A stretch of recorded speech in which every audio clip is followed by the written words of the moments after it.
안녕하세요. 저는 예비 시모와의 대립 끝에 파혼을 결정한 예비 신부입니다. 결혼을 하기 전부터 시댁의 매운맛을 봐버려서 이건 아니다 싶어 갈라섰어요. 다들 파혼으로 끝낼 수 있어 천운이라고 했는데 저 또한 그렇게 생각하면서도 한편으로는 그런 사람들을 만날 수밖에 없었던 제 운명이 좀 싫기도 했었습니다. 물론 그래도 시간이 좀 흘렀던 얘기라서 지금은 티끌만큼의 속상함도 없어요. 오히려 그때의 일을 유쾌한 경험이었다 생각하고 얘기거리로 떠들고 있거든요. 결혼 근처까지 갔다 와본 제 경험을 생각보다 궁금해해주는 사람들이 많아요. 특히 주변의 여자 동료들이 제 이야기를 그렇게 흥미있어 하고 있답니다. 사연 사이트를 알게 된 것도 동료 중 한 명이 제 이야기 같은 사연자들 많다고 소개를 해줘서 찾게 되었어요. 그래서 몇 개 둘러봤는데 진짜로 저 같은 예비 신부들이 많더라고요. 상대적으로 제 사연이 싱겁게 느껴지는 이야기들도 있어서 좀 놀랐습니다. 같은 고민을 했다는 동질감에 위안을 받는 것 같으면서도 한편으로는 그만큼 사연자들을 괴롭힌 나쁜 사람들이 많다는 것에 속상하기도 했어요. 왜 그렇게 사람을 못 구워 삶아서 안달일까요? 제게 찾아온 나쁜 사람은 어떤 유형이었는지 지금부터 한번 떠벌려 보도록 하겠습니다. 재밌게 들어주세요. 저랑 예비 신랑은 결혼을 전제로 만나고 있던 사이였어요. 예비 신랑은 저와 9살 차이가 나는 사람이었는데요. 대학생과 조교 사이로 시작된 저희 관계는 제가 대학을 졸업하고도 계속 이어졌습니다. 다 예비 신랑의 적극적인 노력 덕분이었어요. 예비 신랑이 제 졸업식 때 프로포즈를 해줬거든요. 프로포즈 때문에 저희 관계가 더욱 돈독해진 건 맞지만 일단 저는 그 청혼에 대해 고민이 많았습니다. 결혼에 대해 잘 몰랐던 저는 그 청혼을 받아들이긴 했지만 급하게 결혼하고 싶지 않다고 예비 신랑한테 의사 표현을 확실히 했었어요. 제가 결혼을 고민했던 건 저희 집이 그리 막 넉넉한 것도 아니었고 예비 신랑 집도 넉넉한 게 아니었기에 서로 경제 활동에 좀 더 집중하고 나서 돈을 좀 모은 뒤에야 안정적인 여건으로 결혼을 하고 싶었기 때문입니다. 정말 준비된 게 아무것도 없었거든요. 제 의견에 예비 신랑이 좀 서운해하는 기색이 있었지만 제 뜻을 흔쾌히 따라주었어요. 저를 기특하게 봐주기도 했습니다. 예비 신랑의 지지하에 저는 대기업을 목표로 취업 준비를 했어요. 예비 신랑은 제게 손수 간식이랑 도시락까지 사주면서 외조를 해주었습니다. 그땐 행복했어요. 취업을 준비하면 심적으로 많이 피폐해진다는데 저는 예비 신랑 덕분에 의욕이 넘쳐났거든요. 그렇게 잘 지내던 저희 사이에도 한 번의 방지턱이 찾아왔었는데요. 원래 취업 준비 제대로 하려면 기본적으로 기간이 1년, 2년 정도는 걸리는데 취업 준비 기간이 자꾸 길어지니까 예비 신랑이 외조하는 게 지쳤는지 한날 제게 갑자기 속상한 소리를 하더라고요.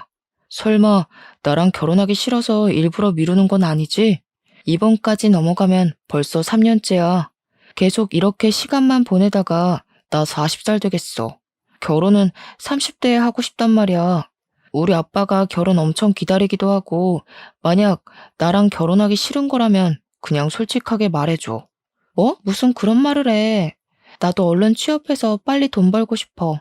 결혼 자금 모아서 빨리 결혼하고 싶은데 취업이 생각하는 만큼 잘 안 되는 걸 어떡해. 나 진짜 서운하다. 오빠는 내가 일부러 결혼 미룰 사람처럼 보였어? 불안해서 그러지. 나한텐 너밖에 없는데 네가 결혼을 안 해주면 난 더 시간이 없단 말이야. 혹시라도 네가 질린다고 나 떠날까 봐서. 아빠 요즘 몸도 안 좋은데 내가 결혼하는 거 보는 게 소원이라고 했거든. 예비 신랑은 이런 식으로 결혼을 못하게 될까봐 불안감을 표출했던 적이 한두 번이 아닙니다. 저를 놓칠까봐 불안하다고 하는데 제가 신뢰를 안 주는 사람도 아니거든요. 한눈 판 적 절대 없고 회식이 아니고선 사적인 술자리도 가진 적이 없어요. 회식도 예비 신랑한테 꼬박 알려주고 최대한 1차만 참석하고 빠져나왔습니다. 저는 휴대폰 잠금도 안 해요. 예비 신랑이 한 번씩 제 폰을 볼 때도 저는 찔릴 게 없으니까 선뜻 내버려 두기도 했습니다. 예비 신랑이 다른 부분에선 저를 믿어주는 것 같은데 유독 제 취업은 참 못 기다리더라고요. 물론 예비 시부가 몸이 안 좋아서 결혼을 빨리 하고 싶단 말을 하긴 했었어요. 근데 저는 결혼을 그런 식으로 준비도 없이 얼렁뚱땅 저지르고 싶진 않았습니다. 제가 취업하고 돈을 모으면 결혼한다고 했더니 예비 신랑이 그때부터 저보다 제 취업에 더 심혈을 기울이더라고요. 한참 사랑이 불타오를 때는 예비 신랑이 어떤 사람인지 알 겨를도 없이 좋기만 했거든요. 그러나 서로에게 익숙해지고 당연해지고 나서부터는 예비 신랑을 만나면 만날수록 불안한 게 참 많은 사람이구나라는 걸 느끼긴 했어요. 그리고 생각보다 현실적이고 부정적인 의사 표현도 많이 한다는 걸 점점 알게 되었습니다. 저보다 9살이나 많은 사람이다 보니까 저한테 알려주고 싶은 것도 많아 보였어요. 다들 이런 걸 꼰대라고 하더군요. 하지만 저는 이런 점까지 예비 신랑에게 고맙기만 했고, 예비 신랑이 저를 사랑하는 마음만큼은 갈수록 적극적이고 솔직해서 예비 신랑의 단점 부분도 이해하려고 많이 노력했습니다. 그런데 취업 문제는 어쩔 수 없이 예민할 수밖에 없는 영역인데 예비 신랑이 자꾸 옆에서 한 소리씩 넣어주니까 그건 좀 스트레스로 오더라고요. 그래도 다 날 위해서 조언해주는 거라 생각해서 제가 필요한 잔소리만 걸러서 들었어요. 제 입장에서는 예비 신랑이 스트레스지만 예비 신랑 입장에서는 결혼을 늦추는 제가 골칫거리 아니겠습니까? 우리가 고작 이런 문제로 헤어질 만큼 얕은 사이도 아니고 그저 둘 다 예민한 시기이기 때문에 잠깐 권태기가 올랑말랑 하는 거라 생각했어요. 최대한 자비를 갖고 하루하루 지냈습니다. 그러던 어느 날 예비 신랑에게 고비가 닥쳐왔는데요. 예비 시부가 돌아가시면서 예비 신랑뿐만 아니라 예비 시댁 자체가 정말 많이 힘들었습니다. 특히나 제 마음을 좀 불편하게 만들었던 부분은 예비 신랑이 예비 시부가 살아계실 때 결혼하는 모습 보여주고 싶어 했다고 했잖아요. 제 고집 때문에 예비 신랑이 다시는 그 꿈을 이루지 못하게 되어서 제가 혼자 얼마나 죄책감을 느꼈는지 모릅니다. 그래서 더 예비 시부 영정사진 앞에서 고개를 들지 못했어요. 훨씬 더 번듯하고 자리 잡은 며느리감으로 당당하게 인사를 드리려고 했지 절대 이런 식으로 첫인사를 드리려던 게 아니었거든요. 그날은 예비 신랑을 감히 위로하지도 못하고 옆에 묵묵히 있어주기만 했습니다. 그리고 예비 시부 장례식에 갔으니 당연히 준비 없이 예비 시모까지 만날 수밖에 없었는데요. 저랑 예비 신랑이 아무것도 결정한 게 없어서 그렇지 결혼을 전제로 만나고 있긴 했으니까 인사를 정중하게 드려야 될 것 같았어요. 예비 시모에게 저를 소개하고 싶다는 예비 신랑의 말을 듣고 망설이지 않았습니다. 예비 시모마저 놓친다면 제가 예비 신랑 앞에서 더욱더 면목이 없을 것 같았으니까요. 예비 시모 첫인상은 좀 퉁퉁한 편에 웃음이라고는 없을 것 같은 어두운 상이었습니다. 예비 신랑이 저를 인사시켜주는데 경황이 없어 그런지 예비 시모가 정말 딱 제 인사만 받고 다른 사람들만 신경을 쓰더라고요. 이 부분은 경황이 없는 게 맞으니까 당연히 제가 이해를 한 부분이었습니다. 저는 최대한 피해되지 않는 선에서 장례를 돕고 예비 신랑의 상실감을 옆에서 다독여 주었죠. 제가 결혼을 미뤘다는 건 예비 시댁에서도 알고 있는 사실이었을 겁니다. 예비 신랑이 결혼하고 싶은 사람 생겼다고 언질은 해놨다는 걸 제게 말해준 적이 있었거든요. 그 때문에 예비 시부가 저를 빨리 보고 싶어 하기도 했었어요. 그런데 제가 그 이상의 확실한 행동을 안 보여주니까 예비 시모도 저한테 서운한 점이 있었을 수 있겠다 생각했습니다. 그냥 그땐 예비 시모가 제게 너무 냉담해서 그런 별 생각이 다 들더라고요.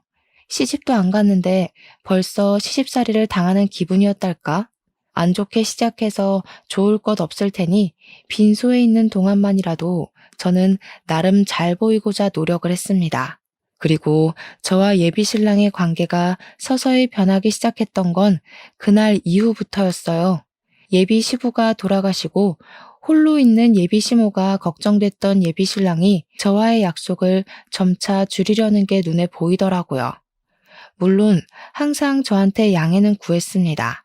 미안해. 아직은 엄마 혼자 못 둬서 오늘도 못 만날 것 같다. 네가 이해 좀 해줘.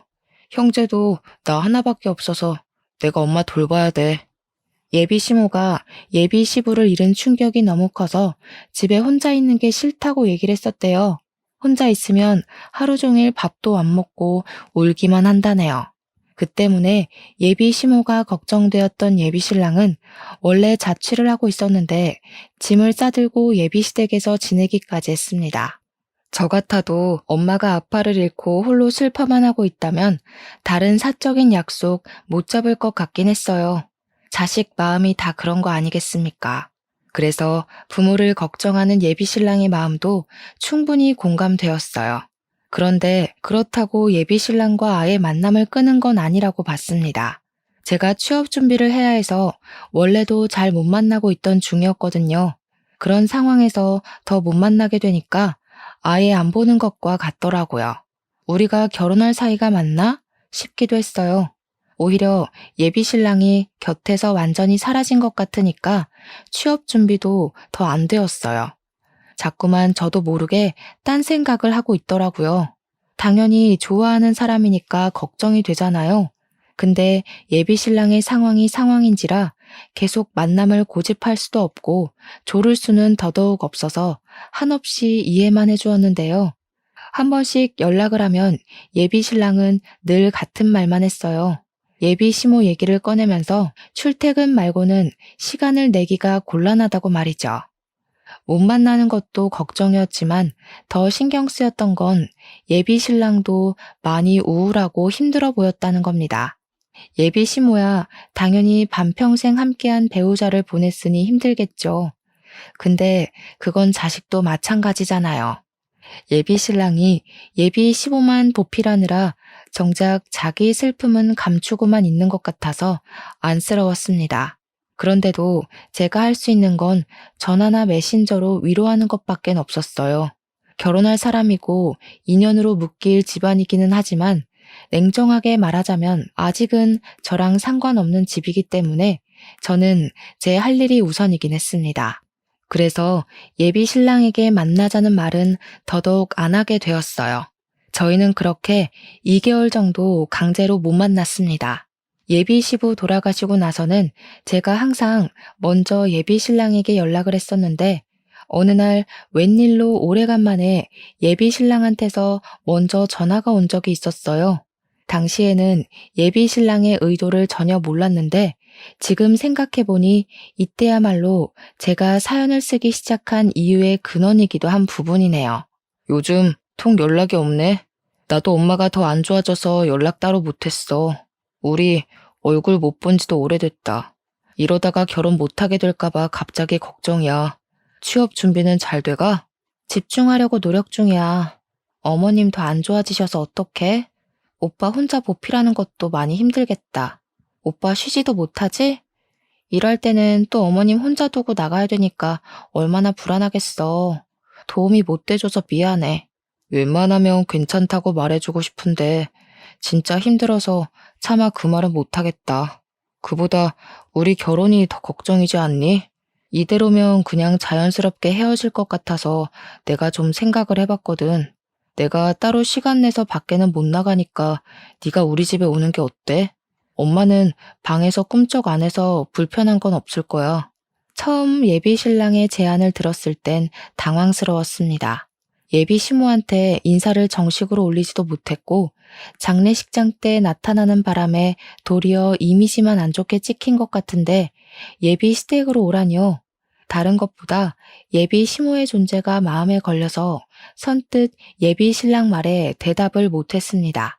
그렇다가도 예비 신랑이 혼자서 많이 고생하는 게 느껴져서 마음이 쓰이긴 했어요. 또 예비 신랑 말도 일리가 있잖아요.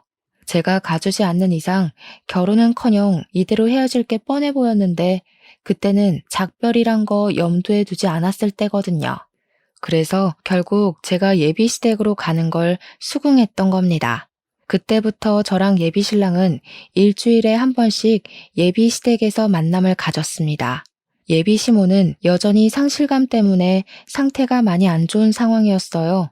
제가 인사를 드렸을 때도 그저 누워서 일어나질 않으시고 한숨만 쉬고 계셨습니다. 그래서 저는 더 비타민처럼 밝게 행동했어요. 첫 단추를 잘못 끼우긴 했지만 다시 올바르게 맞춰 끼울 수 있을 거라고 믿었습니다. 미련하게 왜 그랬냐고 눈초리를 받을 수 있다고 생각해요. 하지만 그때는 제가 그만큼 예비 신랑을 좋아했었습니다. 저는 예비 시모의 마음을 사기 위해서 일주일에 한 번씩 방문할 때마다 사력을 다했어요. 제 의지로 손수 요리도 하고 청소도 해주면서 예비 시모의 살림 걱정이라도 덜어주려고 했습니다. 예비 신랑 또한 저를 도와 같이 청소하고 빨래도 하면서 집안의 온기를 되살리기 위해 노력했어요. 그렇게 두세 달이 지날 때였어요. 제 덕분에 시간이 갈수록 예비 시모와 예비 신랑은 활기를 되찾았습니다. 예비 시모도 방에서 나와 집안을 활보하기 시작했고 예비 신랑도 말수랑 웃음이 많아졌어요. 제가 바랬던 모습이 바로 이런 모습이었기 때문에 제 입장에서는 그 둘의 변화를 기뻐해야 마땅한 일이었는데요. 하지만 막상 그 둘만 신경 쓰느라 저를 돌아보지 못했다는 걸 망각했어요. 생기를 찾은 예비 시모와 예비 신랑과는 반대로 저는 기력이 점점 쇠해갔다고 해야 될까요? 왜 그런 느낌 있잖아요. 기운에 빨리면 컨디션이 급격하게 고갈되는 느낌이야. 어찌 보면 당연한 증상일 수도 있어요. 저는 예비 시댁에 가서 그들의 기분을 띄워주려고 온갖 기운을 다 쏟았고 집안 살림까지 봉사를 자처했으니까요. 근데 말씀드렸던 대로 저는 제가 좋아서 했을 뿐이었어요. 그래서 둘을 원망했던 적은 없습니다. 근데 문제는 다른 부분에 있었어요. 둘이 기운 없어서 다 죽어 있을 때는 저절로 돕고 싶은 마음이 가득했는데 두 사람이 살아났을 땐 굳이 제가 더 도울 필요가 없다고 생각했거든요. 그러나 둘이 기운 차릴수록 저의 봉사 정신을 당연하게 받아들이기 시작했다는 거예요. 특히 예비 시모 태도가 그러했습니다. 도와줘서 고생했다, 고맙다, 이런 말은 바라지도 않았어요. 그런 걸 바라고 도와드리는 건 아니었으니까요. 근데 그렇다고 저를 호구로 보라고 한 짓들은 아니었거든요. 저는 아직 시모의 며느리가 아니잖아요. 저만의 기준이 있어서 딱 그만큼만 예비 시댁에 도움이 되려고 했던 건데 당황스럽게도 예비 시모가 저를 보는 눈빛에 이미 며느리를 대하는 감정이 담겨 있는 것 같았어요. 처음엔 예비 시모가 저한테 당연하게 바라는 태도를 믿을 수가 없어서 긴가민가 했거든요. 근데 제가 예비 시댁 갈 때마다 그런 기분을 느꼈다면 제 촉이 맞는 거 아니겠습니까? 둘이 활력을 찾고 나서부터는 예비 시댁 가는 걸음이 무거워졌고 나중에는 끝내 가기 싫은 마음까지 생겼을 때 저는 예비 신랑에게 결혼 전까진 오늘이 시댁 방문 마지막일 거라고 말하려 했어요. 물론 그날 신경을 기울여 예비 시모 태도를 한 번 더 주의 깊게 보려고도 마음먹었죠. 지난번에 구석구석 먼지가 그대로더라. 오늘은 안쪽 방까지 신경 써서 닦아놔라. 그리고 집에서 원래 그렇게 간을 짜게 하니? 젊은 사람들이야 젊은 몸 믿고 멀쩡할지 모르겠는데 우리같이 나이 든 사람들은 하루하루가 달라. 우리 아들도 이제 곧 40이라서 그리 짜게 먹으면 안 된다. 앞으로 나한테 하나하나 검사받아서 상에 올리도록 해라. 예비시댁 집 평수가 38평은 된다고 들었습니다. 그동안 바닥을 닦아준 건 맞지만 그건 예비 시모가 시름시름 앓아서 못 일어나고 있을 때였어요. 예비 시모는 훨씬 어린 우리 엄마보다도 건강해 보였는데 그런 사람이 저한테 당연하게 걸레를 던져주니까 좀 기가 막혔습니다. 그리고 기껏 음식해서 바쳤더니 사람 정성은 모른 채 하며 요리 못한다고 트집 잡는 것도 기분이 나빴어요. 예비 시모의 행동이 잘못되었다는 걸 그 순간에 확신했던 저는 예비 시댁 방문을 마지막으로 하는 게 아니라 이 결혼 자체를 그날로써 종결지어야겠다고 결심을 해버렸습니다. 그런 와중에 예비 신랑은 제 결심에 쐐기라도 박듯 얄미운 소리를 했는데 아주 가관이더군요. 시어머니 될 사람한테 잘 보이는 거라고 생각해. 미리 며느리 연습해두면 좋잖아. 나는 어른한테 잘하는 여자가 좋더라. 내가 사랑하는 여자가 어른한테 잘하면 더 사랑스럽고 어떻게 나한테 이런 천사 같은 여자친구가 왔는지 몰라. 그동안 자기를 가만히 보면서 우리 집에 꼭 필요한 사람이라고 느꼈어.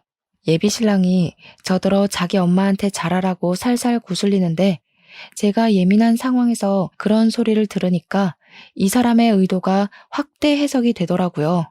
그동안은 예비 신랑이 좋아서 그저 맞춰주고 싶기만 했다면 그 뒤부터는 그저 자기 사용만 챙기려는 이기적인 사람으로 보였어요. 저는 신부 수업을 받으러 예비 시댁을 다녔던 게 아닙니다. 예비 신랑을 위로하고 싶었고 예비 신부가 될 사람으로서 배우자가 보고 싶었을 뿐이었고 예비 시모가 울적하게 괴로워하는 것이 속상해서 힘이 되어주고 싶었던 거라고요. 그런 저의 호의는 결코 노동이 아니었다는데 제 진심이 그들에게 잘못 전달이 된 것 같았습니다. 아니면 그들이 원래 남의 호의를 권리로 생각하는 못된 사람들이었겠죠.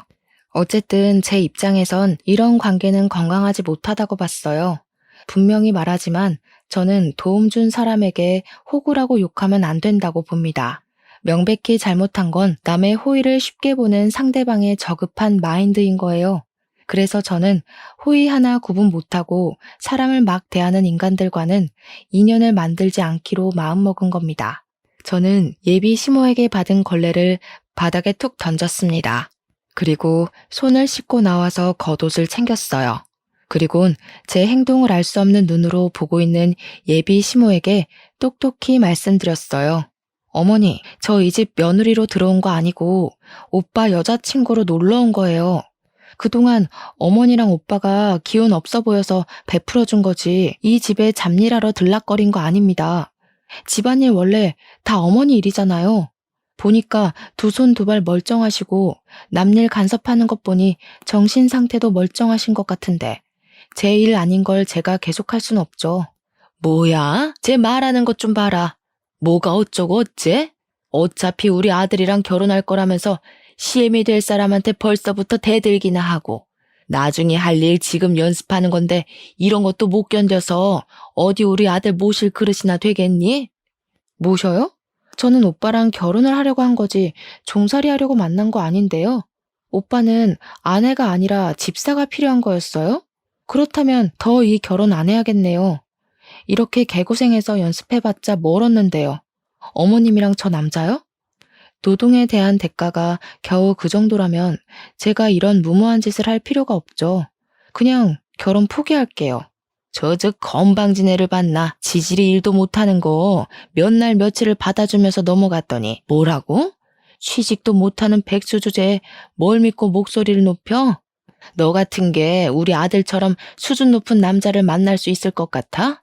아무짝에 쓸모가 없으면 집안일이라도 잘할 줄 알아야지. 쪽팔려서 누가 백수를 며느리로 받아주겠어? 역시 예비 시모는 저를 이미 며느리로 보고 있었던 것 같았어요. 저 방금 예비 시모 말에 잠깐 반항을 했을 뿐인데 어마무시한 질타를 받지 않았습니까? 그걸 보자마자 제가 이 집에 시집을 와서 어떻게 지내게 될지가 불보듯 뻔하더라고요. 한시라도 빨리 그 집을 벗어나기 위해서 저는 말싸움을 포기하고 그냥 예비 시모를 무시해버렸습니다. 그러니까 제게 삿대질을 하면서 요양한 년이라고 욕을 하던 시모가 숨을 헐떡거리는 척 연기를 하더군요. 저는 신경 쓰지 않았어요. 예비 신랑 앞에서는 예비 시모가 한 번씩 저렇게 약한 척 하는 걸 알고 있었거든요. 그때 예비 신랑이 제 앞을 막았는데요. 역시나 예비 시모한테 눈이 멀어있던 예비 신랑은 저의 잘못밖에 보이지 않았나 봅니다. 무슨 짓이냐고, 왜 이러냐고 강하게 나오더라고요. 무슨 짓이긴 다신 이 집에 발 안 들이려고 대담하게 표현하는 짓이지. 막상 오빠랑 결혼놀이 비슷한 걸 해보니까 이 집에 들어왔다간 나만 산송장 될 것 같아서 결혼 안 하려고. 미리 체험해보길 잘했다. 몰랐으면 감정은 상할 대로 상하고 이혼녀 되고 죽을 때까지 아픈 손가락으로 남았을 텐데. 무슨 소리라는 거야? 지금 우리 엄마 때문에 산송장 될 것 같다고 하소연하는 거냐? 우리 엄마 아빠 보낸 지 겨우 3달 됐어. 사지 멀쩡하다고 정신까지 멀쩡하겠어? 어떻게 아픈 사람을 이런 식으로 대할 수가 있어? 이럴 거면 처음부터 간병하겠다고 돕지를 말던가.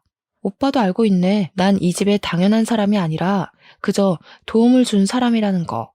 그냥 오빠랑 계속 안 보다가 헤어졌어야 했어. 대체 오빠한테 멀쩡한 사람 기준은 뭐야?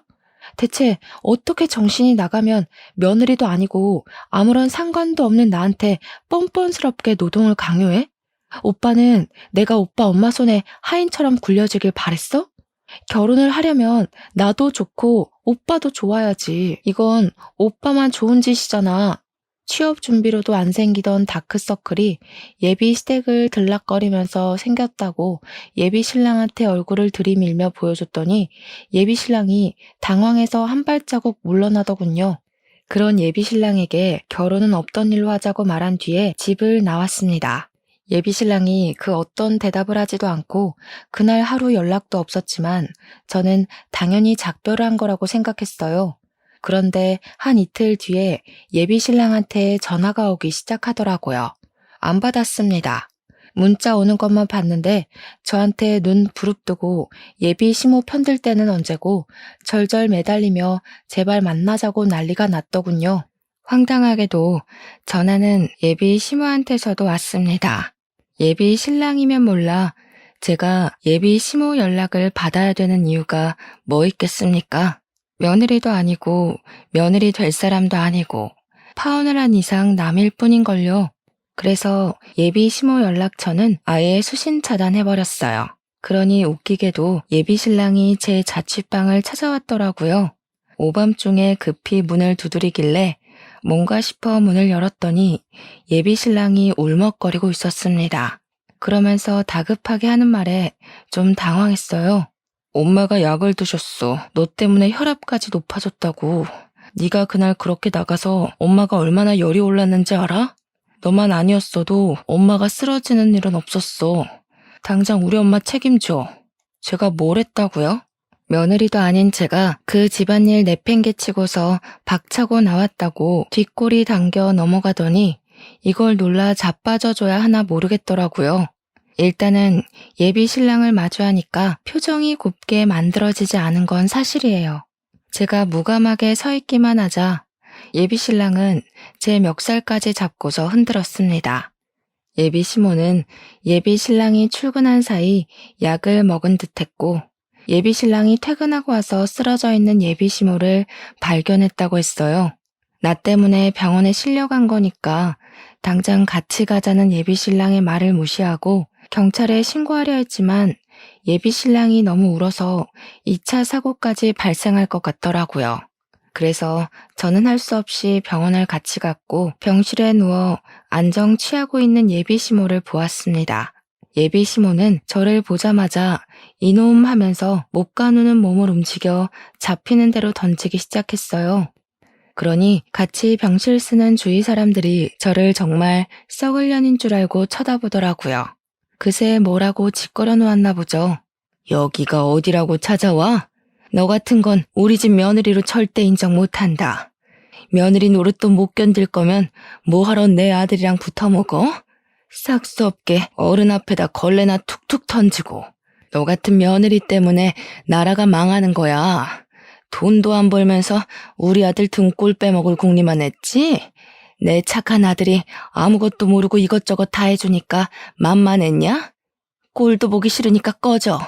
베개나 칫솔, 쓰레기 뭐 이런 건 던지더라도 질량이 가벼워 제가 있는 거리까지 닿지는 않았는데요. 물이 반쯤 든 물통은 힘을 제대로 받아서 제 얼굴까지 날아왔습니다. 눈을 정통으로 맞았더니 그제야 예비 신랑이 예비 시모를 말리면서 저더러 일단 밖에 나가 있으라고 소리를 치더라고요. 어처구니 없었고 화가 치밀어 올랐지만 다른 환자들이랑 보호자들 생각해서 일단 밖으로 나갔어요.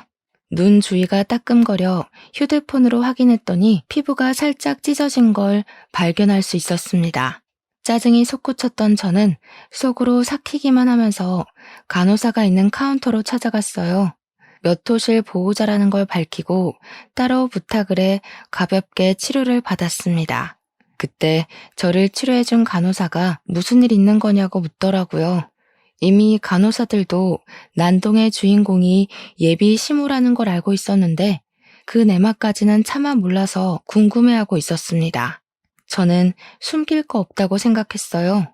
어차피 더 이상 저랑 관련 없는 사람들이고 제가 잘못한 건 더더욱 없었기에 남의 귀로 제 이야기가 들어가는 것에 거리낌이 없는 상태였어요. 그래서 제 상황과 제 입장을 따로 설명 주었습니다. 그랬더니 주위에 있던 다른 간호사들까지 다들 미래 며느리 될 사람들이다 보니까 대동단결해서 같이 화를 내주더라고요. 그러면서 제게 슬쩍 말해주는 사실이 하나 있었는데 지금 생각해도 이 사실은 창피하고 웃긴 일이라고 봐요. 간호사가 하는 말이 예비 시모가 약을 먹고 실려왔다고 진단이 되어 있다는데 그게 다 뻥이라고 하더라고요. 약 먹고 의식을 잃은 환자들은 특히나 시간이 더 금이고 위세척만 하면 살릴 수 있기 때문에 병원에서 난리가 났었다는데요. 정작 수술을 진행하러 들어갔더니 예비 시모 위가 너무 깨끗한 데다가 맥박은 물론 혈압까지 정상 수치라서 김이 팍 샜었다고 합니다. 수면 마취만 하고 잠만 자고 일어난 거래요. 의사가 예비 시모더러 그만 퇴원해도 된다고 했는데 예비 시모가 계속 약 먹고 정신 잃었었다고 끝도 없이 고집 부려서 병실에 있는 거라고 했습니다. 제가 치료받으러 찾아오기 전까지만 해도 간호사들끼리 이미 예비 시모 험담을 몰래 하고 있었다더라고요. 그렇다고 환자인 예비 시모에게 공직자들이 뭘 할 수 있는 건 아니었고 대신 다른 병실에 양해를 구해줄 테니 잠깐의 소란은 피울 수 있도록 허락해 준다고는 했습니다. 저는 딱히 소란 피울 생각은 없었지만 간호사들이 용기와 기회를 주니까 잠시 가라앉던 분노가 다시 솟구치더라고요. 그래서 다시 병실을 돌아갔고 예비 시모 침대 쪽에만 커튼이 쳐져 있는 걸 보았습니다.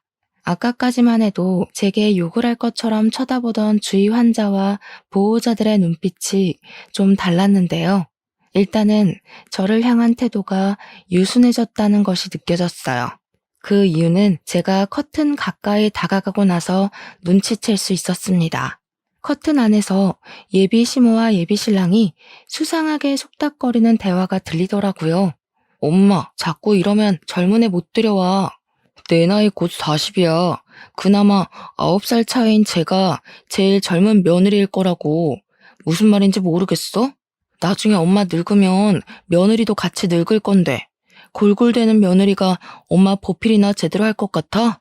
지금 엄마 봐줄 젊은 사람으론 제가 딱이라니까. 조금만 맞춰줘봐, 응? 취업을 해야 결혼한다고 했다면서. 취업 못하는 게 아니라 일부러 안 하고 있는 거 아닌지 제대로 확인해봐. 요즘 젊은 아가씨들은 자기 손에 안 보고 남편 돈만 받으면서 속 편하게 살려고 한다던데. 걔도 너 이용하는 걸 수도 있어. 그런데 내가 그 여시 같은 꼴을 그냥 지켜보라고? 엄마 제발, 그건 나중에 진짜 며느리 돼서 잡으면 되잖아. 일단은 쟤를 우리 집에 들이는 게 더 중요한 거라니까. 이팔 청춘 아가씨가 어디 구하기 쉬운 줄 알아? 내 나이면 어디 하나는 골병난 아줌마거나 말 많은 아줌마들밖에 못 데려와. 나도 늙고 며느리도 늙으면 누가 엄마 보필하겠어? 결혼하면 엄마가 며느리를 구워 삼든 말든 내가 간섭 안 할게. 듣자 하니 예비 신랑이 제게 접근했던 건 다 자기 부모님을 모실 체력 좋은 며느리가 필요했기 때문이었어요. 예비 시부는 돌아가셔서 어쩔 수 없는 거였고 예비 시모만큼은 힘 많고 체력 좋은 며느리를 붙여서 요양시키려고 했던 것 같았습니다. 그래서 정식 인사도 안 드린 저를 벌써부터 며느리 교육하려고 고나리질 했나 봐요. 커튼 앞에서 정확한 진상을 듣는데 얼마나 기가 막혔는지 모릅니다. 그동안 내가 누구를 사랑했는지 뭘 보고 사랑했는지가 기억도 안 나더군요. 이미 예비 신랑에게 실망한 채였지만 그래도 좋았던 추억 정도는 마음 한구석에 남겨두었었는데 그날로써 저는 그를 완벽하게 끊어낼 명분이 생긴 셈이었어요. 오히려 깔끔하게 침뱉어주고 돌아설 수 있어 다행이라 생각했습니다. 그때 제 어깨를 톡톡 두들긴 사람이 있었는데 돌아보니까 같이 병실을 쓰고 있는 보호자들이더라고요. 다들 누군가의 시어머니 뻘 되는 연세들이었지만 한편으론 누군가의 며느리이기도 했던 아줌마들은 시모 입장보단 며느리 입장을 더 공감해주는 것 같았어요. 제게 물통을 하나씩 건네준 이유도 본인들이 며느리로 지내면서 받았던 서름을 그렇게 표현하는 것 같았습니다. 그러면서 그분들 하는 말이 결혼하기도 전에 빵점인 저런 시댁은 거들떠도 보면 안 된다고 냉수 먹고 속 차리게 찬물을 시원하게 뿌려주라 독려하더군요. 친히 뚜껑까지 따주는 친절함을 보이길래 그때 독특하고 따뜻한 동질감을 느꼈어요. 세상 며느리들은 말 안 해도 한편이라더니 그게 이런 기분이구나 싶어 든든했습니다. 저는 더 이상 주저하지 않고 바로 커튼을 열었어요. 깜짝 놀라는 두 연놈의 얼굴을 똑바로 마주했습니다. 꼭 이렇게 사서 욕먹는 사람들이 있다니깐. 여기 사람들이 당신들 냉수 먹고 정신 좀 차리라고 선물 주더라고요. 속부터 썩어 빠진 사람들이 겨우 냉수 한 바가지로 정신 차릴지는 모르겠는데 그쪽들이 쪽팔린 짓 하고 있단 건 알았으면 해서요. 저는 그대로 생수 하나랑 토마토 주스 하나를 나란히 들고 예비 시모 얼굴에 쳐 뿌려줬습니다. 그리고 제게 대들려는 예비 신랑 얼굴에 그 페트병 2개를 연달아 던져버렸어요. 페트병이 예비 신랑 치아에 부딪혀 튕겨 나가더군요. 입을 감싸막던 예비 신랑이 저를 죽일 듯 노렸습니다. 그 와중에 예비 시모는 손을 벌벌 떨면서 비명을 막 지르더라고요. 나 그쪽 집안에 기어들어갈 생각 추호도 없거든요. 김칫국 좀 그만 마셔요. 그리고 요즘 젊은 사람들 똑똑해서 노망난 할망구한테 내 몸 바칠 사람 잘 없어요. 먼저 가신 남편분이 그렇게 그리우면 진짜 약 먹고 따라가 보지 그러셨어요. 약 먹은 척 쇼해서 진짜 아픈 분들은 들어오지도 못하게 자리 차지하지 마시고요. 약 먹고 쇼하는 거라는 사실이 밝히니 병실안은 이제 대놓고 예비 시모와 예비 신랑을 향해 쌍심지를 켜기 시작했어요. 아깐 잘 몰라서 저를 보는 눈이 많이 사나웠는데 이젠 그 눈들이 제 뒤를 든든하게 살려주고 있었습니다. 그때 예비 신랑이 화나서 저를 강제로 끌고 나가려고 했어요. 그러자 놀랍게도 다른 보호자들이 나서서 예비 신랑에게 달려들었고 손버릇까지 더러운 놈이라 욕하며 예비 신랑 등짝을 뚝갑 패기 시작했습니다. 저를 당장 예비 신랑 소나기에서 떨어뜨려 주셨어요. 엄마뻘 되는 아줌마들의 공격에 예비 신랑이 당황해서 얻어 터지기만 했는데 아줌마들의 구타가 끝나자 황급히 자기 엄마 옆으로 도망쳐 가더라고요. 그러더니 자기 엄마랑 똑같이 벌벌 떨면서 단체로 폭행죄 신고할 거라고 소리를 고래고래 지르는 거 아니겠습니까? 그러자 아줌마들이 나서서 총각이 그렇게 살면 안 된다고, 그런 건 효도도 아니고 사회적으로 왕따 당하는 집밖엔 안 된다고 맞받아 쳐줬습니다. 아줌마들이랑 싸우고 있는 예비신랑 꼴이 좀 꼴사납고 웃기더라고요. 왜 다들 난리세요? 제가 뭐라고 했는지 모르겠는데 지금 이거 우리가 억울한 상황이거든요? 야, 너 대체 사람들한테 뭐라고 이간질한 거냐? 새파랗게 어린 년 기사회생 좀 시켜주려 했더니 감히 나 같은 복을 걷어차? 이 결혼 솔직히 내가 더 손해인 거 알지? 진짜 후회 안 할 자신 있어? 뚫린 입이라고 자기 믿고 싶은 대로 짓거리는 것도 참 용기다. 귓구멍이 막힌 거냐 생각이 없는 거냐? 우리 이미 끝난 사이라고 몇 번을 말해? 기사회생은 내가 널 그렇게 만들어줬지. 주변에서 욕하는 거 무시하고 겨우 조교밖에 못하고 있는 거 만나줬더니 네가 뭔 복이라는 거냐? 학교에서 다들 너더러 뭘 했는지 알아? 자기가 교수라도 된 것처럼 설친다고 난리더라. 뭐? 이게 어디서 구라야? 그리고 조교라도 나 교수 인맥 장난 아니거든? 내가 교수님들한테 부탁하면 당장 1,000만 원도 빌릴 수 있어. 네가 백날 취업 준비하고 사회생활을 빙빙 돌아봐라. 나처럼 이런 황금 인맥 만들 수 있을 거라 생각해? 몰랐구나. 아는 후배가 말해주더라. 교수님들이 오빠 일손 느리다고 빠릿빠릿하고 새파랗게 젊은 사람한테 일 일임할 거래. 어떡하냐? 이제 나이도 많아서 새 직장 구하는 것도 딸릴 텐데. 할망구 보살필 사람 필요하면 이참에 요양보호사 자격증 따서 직접 네 엄마 모셔봐. 혹시라도 며느리를 원하는 거면 그냥 죽었다 다시 태어나는 게 나을걸? 예비신랑은 조교 자리가 바뀔 거라는 제 말에 충격을 받아 그때부터 입만 벌리고 있었습니다. 그 옆에서 예비시모가 대신에 제게 쌍욕을 날리고 있었는데요. 저는 예비시모한테도 부디 평생 기억하고 살라고 경고를 한마디 남겨주었어요. 아들이 못나서 며느리를 못 보는 게 아니라 그쪽이 지지리도 궁상이라서 며느리 얻을 팔자가 없는 거란 걸 꼭 아셨으면 좋겠어요. 쓸데없이 입원해서 보험사까지 피곤하게 하지 마시고 그만 집에 가세요. 나는 왜 이렇게 못났을까 하는 반성은 하지 마셔요.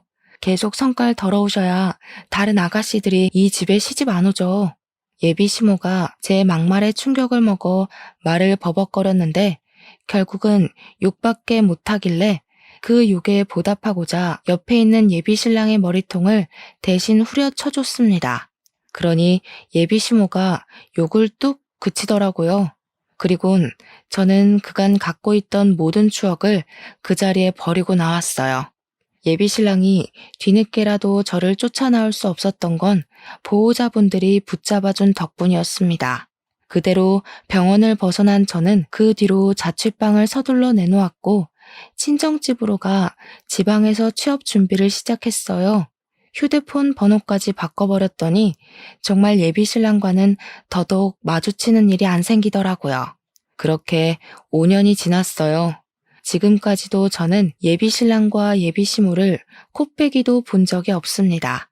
지방에서 일을 하고 있지만 한 번씩 서울에 가는데도 두 사람을 마주친 적은 없었어요. 그래서 어떻게 살고 있는지는 모릅니다. 그러나 분명한 건 저를 만났던 순간보다 잘 살고 있진 않을 거예요. 원래 못된 사람들은 나이 들수록 더 욕심과 고집이 강해지는 법이거든요. 그런 사람들의 결말은 하나같이 망조라고 봐요. 아마 그들은 앞으로도 계속 찾아오는 기회나 행운을 스스로 뻥 차버리다가 생을 끝내게 될 거라고 생각합니다. 그래서 지금은 과거의 그날이 그저 하나의 인생 경험으로만 남아있어요. 그 일 때문에 결혼에 실패하긴 했지만 그건 상대방의 문제였지 제가 결혼이 싫었던 건 아니었거든요. 때문에 저 지금 결혼 준비 중입니다. 과거와 달리 저를 진심으로 존중해주는 남자와 그런 시댁을 만나서 행복하게 준비를 하고 있어요. 사람이 상대방에게 진정으로 존중을 받아보니까 과거에 그런 싹수 없는 집안에 안 갔길 천만 다행이라는 생각이 들더라고요. 결혼 준비에 한창인 지금 갑자기 실패했던 과거 경험이 떠올라서 이렇게 사연을 써보았어요. 이번에 만난 예비신랑 덕분에 저는 결혼이라고 다 불행한 거 아니고 시댁이라고 다 스트레스의 근원은 아니라는 걸 제대로 깨달았습니다. 이번엔 저도 직장이 있고 모은 돈이 있으니까 결혼 준비까지 완벽하게 마련되어서 마음이 편해요. 그래서 역시 결혼 상대로 누구를 만나느냐도 중요하지만 나만의 정년기를 맞춰서 결혼하는 것도 중요하다는 걸 알았어요. 준비가 된 저에게 찾아와준 새 예비신랑과 앞으로 인생을 알차게 살아가 보려고 합니다. 제 앞길에 축복도 받을 겸 이렇게 사연을 올려보았네요. 제 사연도 언젠가 소개가 되겠죠? 수다